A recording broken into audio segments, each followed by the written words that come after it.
ये नवरात्रा के दिन चल रहे हैं।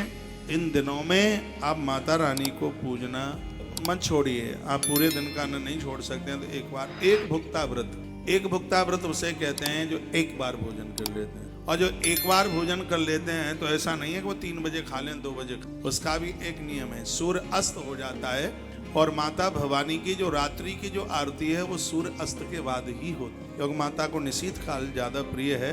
और जब आरती हो जाए, रात्रि को सूर्य अस्तांचल की तरफ चला जाए, रात्रि की आरती हो जाए, उसके बाद एक बार भोजन कर ले, उसको एक भुक्ता व्रत कहते हैं। इससे भी माता प्रसन्न हो जाती है। दिन में फलियार वलियार ले लें और रात्रि को एक भुक्ता व्रत, एक बार व्रत ले लें, एक बार व्रत कर लें, उससे माँ बड़ी प्रसन्न हो जाती है। लिखा है बोधयेत बिल्व शाखासु षष्ट्याम देवी फले स्वच्छा।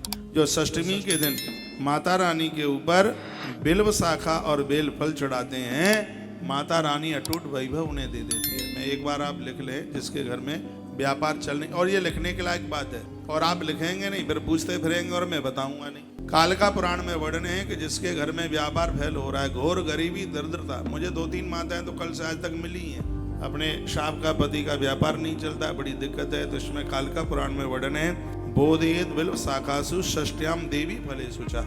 जो षष्टमी के दिन नवरात्रा में श्री तीनों पत्तियों पर, बेल पत्र पर पीले चंदन, अष्टगंध के चंदन के द्वारा तीनों पत्तियों पर श्री लिखकर माता रानी को छठवीं के दिन, षष्टमी के दिन जो बेल की पत्तियां चढ़ाएंगे, माता उनकी गरीबी निर्धनता को खत्म कर देगी, कुबेर का भंडार भर देगी घर में। ये आप ताली मत बजाना, नजर लग जाएगी आपको। जोर से बजाओ एक बार दोनों हाथों से।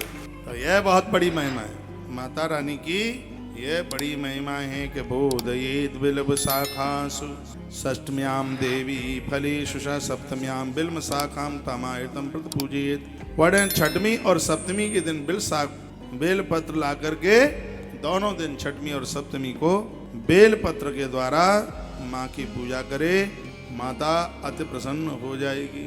और क्या करना है? जागरणम च स्वयं कुर्यात् पुनः पूजाम ताष्टम्याम विशेषेण समाचरेत्। इस बात को ध्यान रखिए, नवरात्रा की अष्टमी की रात्रि को माँ जागरण से अति प्रसन्न हो। कभी भी गीत गाने हो, जागरण करना हो, तो नवरात्रा के 9 दिन में अष्टमी की जो रात्रि है वो जागरण के लिए सबसे बढ़िया है। स्वयं माँ भवानी अपने मुख से बात, उसने शब्द बताया, छठवीं सप्तमी को आप बेलपत्र मेरे ऊपर चढ़ाएं, अष्टमी की रात्रि को मेरे लिए समारोह करें, लोगों को बुलाएं, मेरे लिए भंडारा करें। बलि प्रदान उपरांत महान शाम में जागरण। बलि वही है जो मैंने आपको उड़द, साबुत उड़द और दही और सिंधु, उसकी बलि बताई गई है। माँ कहती है, माता कहती है, नवमी के दिन मेरा पूजन करके, हवन यज्ञ के साथ कन्या पूजन करके ब्राह्मण को, इसमें नवमी के दिन तो कन्याओं का पूजन करें और 10वीं के दिन ब्राह्मण को भोजन करा के फिर स्वयं अपना व्रत खोल लें। ऐसा कालिका पुराणांतर्गत इसमें वर्णन किया गया। लिखा, अब मैं श्लोक बोल रहा हूँ, कोई काट सके तो मेरी बात काटे। लिखा है, विसर्जनम दशम्याम तु कुर्याद वही साधकोत्तमम्। जो साधक माता रानी के इस अनुष्ठान को 10वीं के दिन इसको विसर्जन करता है, तो इसमें वर्णन किया है कि माता उसको मालामाल कर देती है, बहुत खुश हो जाती है, अति प्रसन्न हो जाती है। कन्याओं को 9वीं को जिमा दे, बेटी अष्टमी को जिमा दे। बहुत लोग तो नवरात्रा खंडित ही कर देते हैं, अष्टमी तक ही व्रत करेंगे, अष्टमी को ही हवन कर देंगे,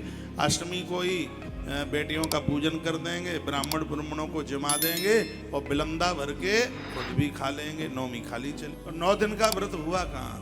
नवरात्रा 9 दिन की कहाँ हुई है? तो 8 ही। ये नवरात्रा जो माता रानी के परम भगत हैं, तो 9वीं के दिन हवन यज्ञ, कन्या पूजन, उनका भोजन, ये सब कुछ करा करू के 10वीं के दिन एक ब्राह्मण को भोजन करा के आप भोजन ले लीजिए। वही लिखा है इसमें।